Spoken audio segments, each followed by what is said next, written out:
Putting a country racked by civil war on the road to recovery and reconciliation is no easy task. Sri Lanka, located off the southeast coast of India, embarked on that road 5 years ago, when after 3 decades of combating a savage insurgency, it scored a decisive victory over the Liberation Tamil Tigers of Elam, the LTTE. By the spring of 2009, the Sri Lankan government determined it had endured enough at the hands of a group that recognized no limits in its drive to gain an independent Tamil state in the north and east of this island nation. It was an insurgency that forcibly recruited children, failed to abide by ceasefires, and which even killed fellow Tamils who opposed its agenda. In 1996, the LTTE used a suicide truck bomb to blow up the Central Bank of Sri Lanka in Colombo. That attack, in broad daylight, killed nearly 100 people. 1,400 others were wounded. More than a dozen bank workers lost their eyesight. One of them was Chandra Mandanayaka. She was working in her first floor office when the explosion occurred. මාවත් ඒ උඩට ගිහිල්ලා සීලිමේ වැදිලා බාල්කේ එහෙම බිමට වැටුණා මාත් සමග එතන හිටපු මගේ හිතවත් ඉහෙලියන් දෙදෙනෙක් ශේවජය සූර්ය ශේපාලේ කාරුණ සිරි කියලා ඒ දෙන්නත් මං වගේම උඩ වීසි වෙලා එතනම වැටුණා. ඒ දෙන්නට කිසිම සිහියක් කතා කරන්න කිසිම සිහියක් තිබුණ නැහැ. මට තරමකට මට යන්තම් සිහිය තිබුණා. මේ ඒක නිසා මම මේ පසුව මට මේ ඈත කටහඬවල් කීපයක් ඇහිලා මම ඒගොල්ලන්ට කිව්වා අපි 3 දෙනෙක් මෙතන වැටලා ඉන්නවා අපිව ඉක්මනින් අරන් යන්න කියලා. පස්සේ ඒගොල්ලන් දුවගෙන ඇවිල්ලා අපිව මේ ඔසවාගෙන අරගෙන ගියා. මේ ඔසවාගෙන යන්නත් බෑ අපිව මුළු ලේ විලක් අපේ ඇඟ මුළු ඇඟවල් ඔක්කොම ලේ වලින් වැහිලා තිබුණේ. පස්සේ කර්ටන් ගලවගෙන කර්ටන් වල උතාගෙන වගේ තමයි අපිව එළියට අරගෙන බැංකුවෙන් පිටිපස්සේ දොරෙන් හොස්පිටල් ගෙනියන්න අරගෙන ගියේ. The blast cost Chandra her independence as her life was forever and dramatically changed. ඉතින් බෙහෙත් කරා ඊට පස්සේ මහා ස්පිතාලෙත් හිටියා මාස කිහිපයක් අයි හොස්පිටල් එකෙත් බෙහෙත් කරා. ඉතින් එහෙත් ඉතින් බැරි වුණා සනීප කරන්න. ඉතින් S2 නැති වුණාට පස්සේ ඉතින් මුළු ජීවිතේම අපේ විනාශම වුණා. කියන්නේ මගේ දෙමව්පියෝ මගේ S2 නැති වුණාම මම පවුලේ වැඩිමලා මට බාල තව සහෝදරයෝ හිටියා. ඉතින් අම්මා තාත්තා Chandra says her prayer is that all groups in Sri Lanka live together in peace. 6 months after the central bank explosion, LTTE guerrillas put suitcase bombs on a commuter train in Colombo. 64 people were killed. Another 400 were wounded. The civilized world protested to no avail. The attacks continued unabated. Criticizing outside efforts to shape Sri Lanka's post-war actions, President Mahinda Rajapaksa says other countries just don't understand the pain the war inflicted on his nation and everyone in it. We are the people who suffered. We are the people who suffered, not the others. For others, it was a news. For us, it was agony.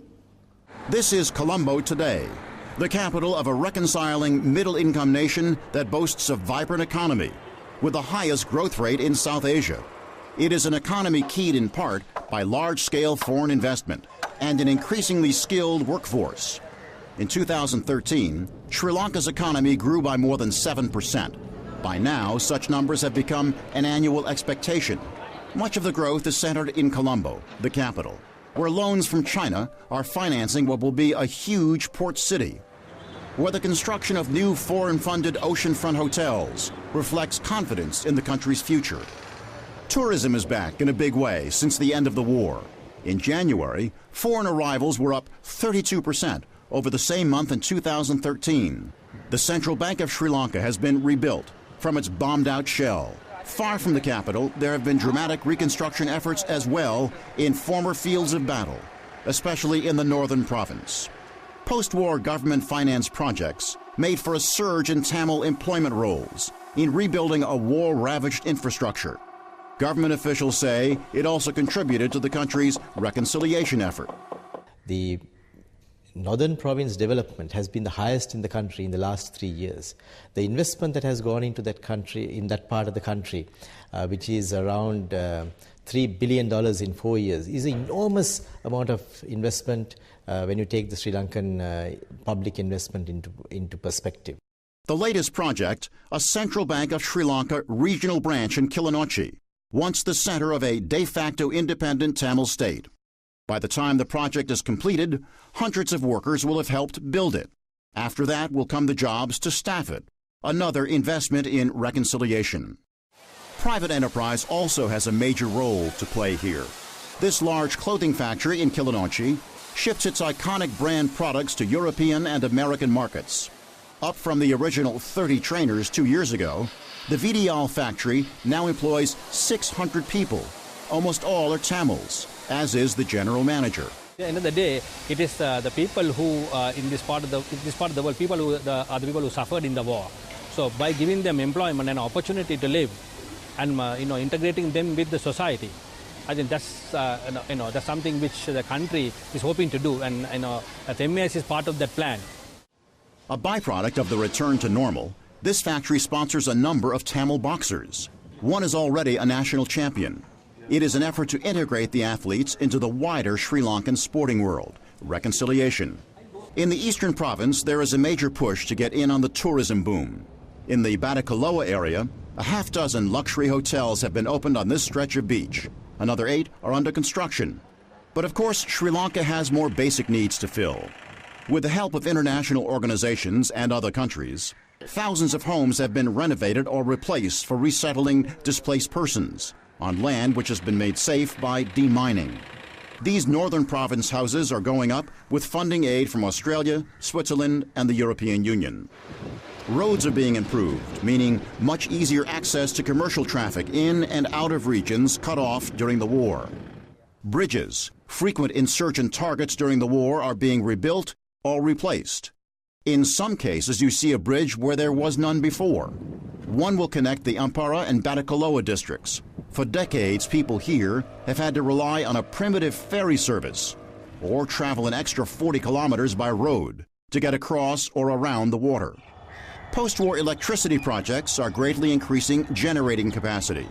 This station serves the Jaffna area and replaces a smaller facility destroyed by the Tamil Tigers.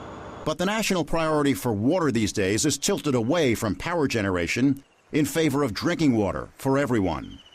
The government is working to expand the drinking water supply, though in the meantime, severe drought conditions have cut deeply into reservoir and river and stream levels, putting pressure on current supplies. Efforts to reinvigorate the agriculture sector have also been affected by the lack of rainfall. Rice farmers are among those especially hard hit, and many are turning to alternative crops. The fishing industry is faring better. Eastern Province fisheries report a 300% increase in yield since LTTE forces were driven out. 400 boats operate from this port alone. Reconciliation has led to social improvements. Hospitals in former LTTE-held areas are being outfitted with state-of-the-art medical equipment. Large numbers of schools have been rebuilt or renovated in the northern and eastern provinces. With the fear of fighting gone, on display this typical weekday morning, the same collection of smiles, the same hustle and bustle of schools throughout the country. Add to that a series of unremarkable former war zone street scenes, and you get a compelling contrast with the past. These were shot in the predominantly Tamil northern province. These in the eastern province, where Tamils and Muslims form the majority. There was a time when such pictures seemed a world away. Those were the dark days of an insurgency, intent on having its political way, no matter the toll in human suffering across all ethnic lines. In this eastern province mosque in August of 1990, LTTE guerrillas murdered 79 Muslims inside. 24 more were killed in an adjoining building. The bullet marks remain. In Kilinochchi, a municipal water tower was demolished by the LTTE. It is now an anti-war memorial.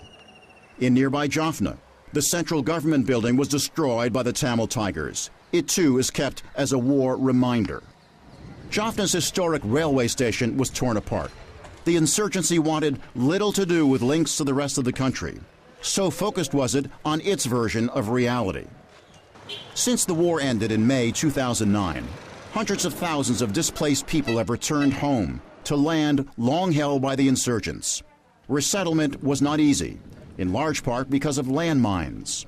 It is a legacy of the war and a continuing threat, though the remaining mines are all believed to be in remote jungle areas. One of those places is Mullaitivu, near where the Sri Lankan army gained a final surrender. Tamil Tiger forces hoped the heavy use of mines would slow down the army units pursuing them. The Tamil Tiger spent years working on a deadly barrier of landmines, separating them from the advancing army forces. As they saw themselves headed for defeat, the LTTE planted mines at random, around houses and wells, along village pathways, and beneath farmland. That way the mines would be harder to locate and more apt to kill or cripple Sri Lankan army soldiers and civilians alike. Clearing them from jungles is especially dangerous. Sometimes machines can be used, in this case with heavy chains meant to cause harmless detonations. Dogs have been called in as well, many sent here by foreign donors, including some in the United States. But most of the work is done by hand, a painstaking job fraught with peril. Highly trained specialists locate, dig up, and defuse the mines. It is a process that demands constant attention to the life-threatening nature of it all. No telling when the job will be complete. Depending on the ground and the situation and the pattern of the mines, we can't say exact date. So, could it take years more? It may be. Specialists from many nations have helped enormously in this work. By 2013, one NGO from Switzerland, working alongside the Sri Lankan army, had destroyed 173,000 mines just in the Jaffna and Kilinochchi areas. The net result, years ahead of schedule, it is possible for Sri Lankans to live and work in places where for decades one wrong step could have been a person's last. Days of an insurgency, unwilling to surrender until military realities on the ground left it no other course. But before the guns were silenced, in apparent desperation, the Tamil Tigers held close to 300,000 civilians as hostages in the north, forcibly moving them from place to place as human shields. It is documented that insurgents fired on people trying to reach army-held positions. Others were penned in at gunpoint. These were people the Tamil Tigers had always claimed it represented. They were rescued by the Sri Lankan army. In Batticaloa, Arun Tambimutu, a leading Tamil political figure, says all that mattered to the LTTE was its own separatist agenda. His father and mother were assassinated by the LTTE. The father, a member of parliament, had opposed demands for a separate Tamil state. At 13, the son was beaten, shot, and kidnapped as he and his mother were seized by Tamil Tiger soldiers. He says the ride to guerrilla detention presented scenes of LTTE carnage. Just around that corner, somewhere around this area, there were another group of boys who were being shot. I saw two guys being shot there. They were executing them. This wasn't like a gunfight and people dying. This is guys who were all being caught and they were being shot at. Then came captivity, with no water, no food. The only constant was fear. For a mother and her son, the mental torture was excruciating. One guy came and said, maybe tonight we'll kill you, we'll shoot you in Tamil. Then my mother was telling, what do we do? And my mother was telling, maybe if they have a look, maybe we can ask them that we need to use the toilet and we'll try and run away. At least then they may shoot us while we run. We don't have to be tortured. But I couldn't even get up. I was virtually, I just couldn't bear the pain. Pain was so much. That's when I first realized my mother was breaking down. Until that time, my mother was consoling me. But then I told her I can't get up.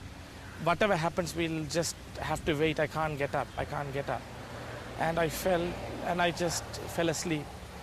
Ultimately, Tambimutu's father managed to get his wife and son freed. But until then, they endured the horror of not knowing if they would live or die. I was just waiting, counting, Every time somebody came, I thought they were going to go and kill us. But then we were released.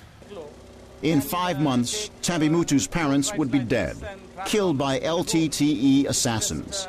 The son would flee to family in Great Britain. Now, Arun Tambimutu is back. And despite the cruelties he endured, he says he is dedicated to ethnic reconciliation. A representative of the ruling coalition's dominant Sri Lanka Freedom Party, Tambimutu on this day was on Mango Island, site of a one-time leper colony. He was working with a group of former militants. Reconciliation for me, it's not just a mere political terminology. Reconciliation means it's our future. I do not want the past to dictate the future. If it does, it will just destroy our future, my future and my community around me. And for me, future is what matters. So reconciliation is to reconcile with whatever happened in the past and move on. And for us, we have to move on. We need closure. And that closure is what I'm seeking. So I don't want to be a victim forever. I was a victim. But time has come for me to shred that and move on and find a true peace, which I'm starting to find.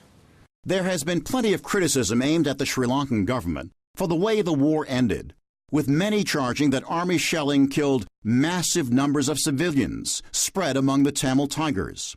The government vigorously denies that, but the idea of the wrap-up battle was aimed at once and for all ending an insurgency that had caused so much suffering for so long to so many, including untold numbers of Sinhalese and Tamils alike. Rohan Gunaratne is the head of the International Center for Political Violence and Terrorism Research in Singapore. He was born and raised in Sri Lanka. On what might have happened if the civil war had been allowed to continue.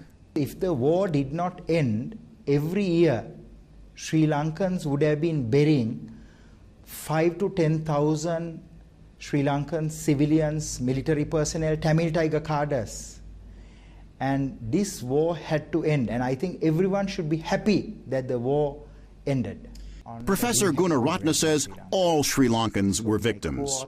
People in the north, people in the south, in the east and in the west. The economy suffered. It's not only people who died, people who were killed, but people's dreams were destroyed. On the road to reconciliation, in 30 years of war, a lot of people develop prejudices, suspicions, angers. So in 5 years, you can't hope that they will reconcile. But in these 5 years, 3 very important things have happened. One is 12,000 Tamil Tigers have been rehabilitated and reintegrated. Second is almost all the internally displaced persons have been resettled. Third is huge socio-economic development in the north. But what we need to do now is to reconcile the hearts and the minds. This simply physical infrastructure development is not going to achieve. But the investment on the physical infrastructure side is the first step. The government, meanwhile, is working to put a number to the lives lost during the war. There is also a presidential commission on disappearances and missing persons, charged with identifying those responsible and taking legal action against them. Its establishment was recommended by Sri Lanka's post-war Lessons Learnt and Reconciliation Commission. Secretary to the President, Lalith Waratunga, concedes that similar investigations in the past have produced few results. This time, he says, will be different. There is a very specific mandate to this commission, that is to inquire into grievances submitted by various people in regard to disappearances of their loved ones, maybe abductions, maybe involuntary disappearances, maybe any other way that they have not found their loved ones. The time period is very specific, from February 1990 to May 2009, and the mandate is to find out if there is any cause for these disappearances, who did it, who were the perpetrators, if there were any, and to give a full report to the government. Mr. Waratunga, could this commission be seen as a response to those critics in the world who claim Sri Lanka needs to do much more on the issue of accountability? I think so. Certainly, because I think there are so many suggestions by various people. But I think we first need to know how many people have gone missing. So the accountability, the primary goal is that, okay, we need to find out these people who are missing. And this is certainly a first step, of course. Waratunga insists the government is intent on reconciliation.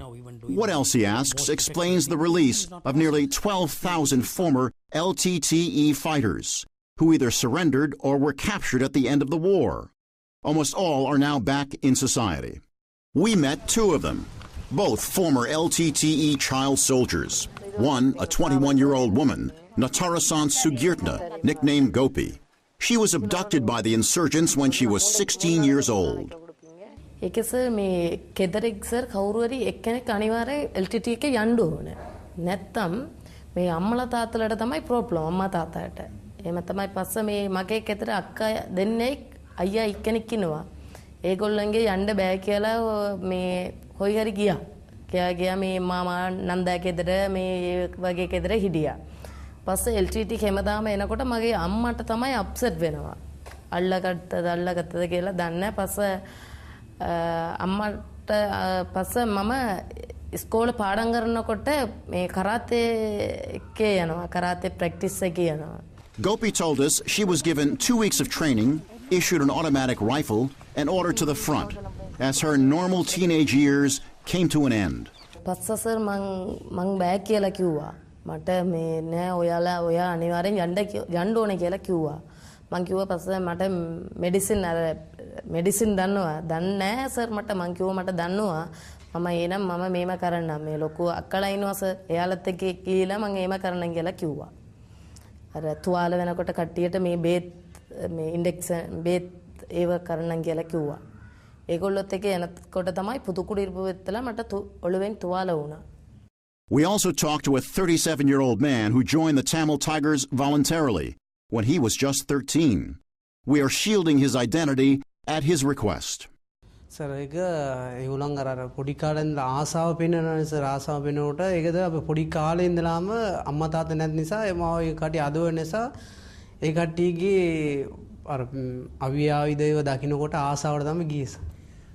During his 19 years as a Tamil Tiger, he admits he did some terrible things.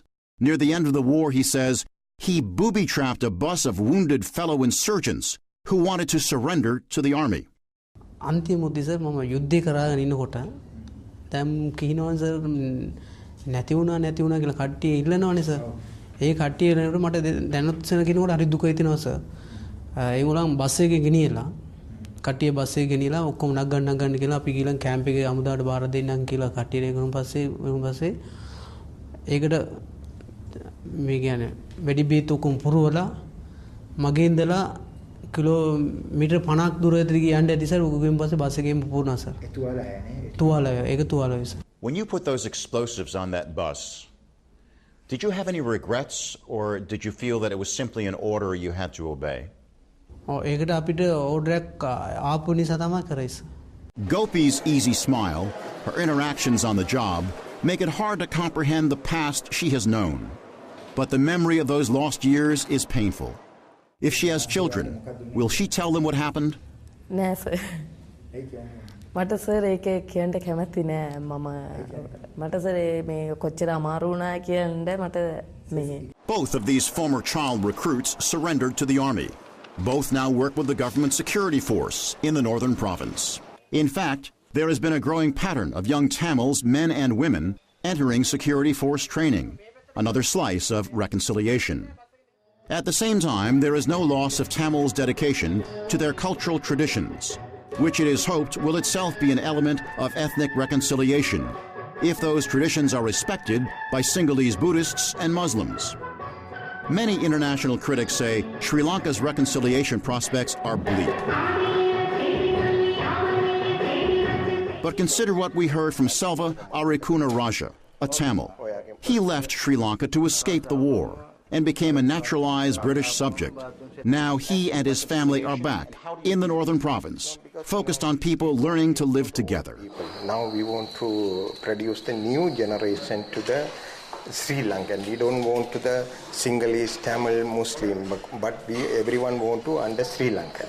So that is we need. That's why we work like this. Selva intends to work in an inter-ethnic school for young children. It is the brainchild of another Tamil, private contractor Samasundaran Jathavan. He has 300 workers from different ethnic groups working together on the project. He hopes it's a preview of Classroom Accord. We can create a good generation, and we can normally, that generation definitely will love to Sri Lanka, definitely. I would like to do some work for our country. Back in Colombo, Presidential Secretary Waratunga says half the recommendations of the Lessons Learned and Reconciliation Commission have been implemented, and that he is determined to see the rest carried out as well. He also argues that no other nation can match Sri Lanka's record on post-war reconciliation. We are very confident that our story has a base, that our story has very strong foundations, and that built on those foundations, the world will have to give us some credibility to see that we are going on the path that we have designed to go. That is the whole idea, because reconciliation can never be achieved in a day or two. If there is any example in the whole world, I don't think we need to be worried about any example, because there are no examples. There are signs the message is gaining some resonance, even in Washington. In late February, 11 members of the U.S. Senate called on President Barack Obama to adopt a comprehensive and balanced policy toward Sri Lanka. The Senate resolution praises Sri Lanka's reconciliation process. It calls on the United States government and the international community to offer meaningful assistance to the government of Sri Lanka to make its domestic endeavors toward reconciliation more effective while respecting the country's sovereignty, stability, and security. Clearly, there is more healing and reconciliation to be done in Sri Lanka. Changing hearts and minds after a 3-decade-long civil war is no easy matter. But it also seems apparent on the ground the process is at least well underway. Gene Randall in Colombo, Sri Lanka.